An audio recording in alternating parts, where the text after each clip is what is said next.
ku ncuro ya kane Akaranga Entertainment na Blue Harmony babazaniye festival umukozo award.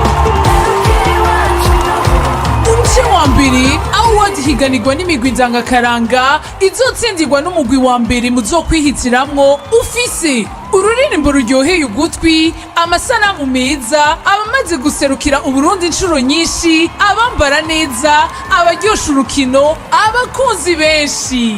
Umuce ugira kabiri award izohiganirwa ikibiriraho itahukanwe n'umutimbo wa mbere arusha abandi ubuhinga mu kurongora neza inyiranya, gutayaya neza afise igaba n'inkinzo, kuvuza neza ishako, kuvuza neza igishikizo, gusimbiza neza no kugera kure, n'ubundi buhinga mu murisho kama w'ingoma. Vyongeye umwigeme n'umuhungu bazogaragaza ubuhinga mu ntambo kurusha abandi, n'uzogaragara ko afise imyaka mike kurusha abandi bazoshimigwa. Iteka inyungu ku munyakaranga umukozo awa.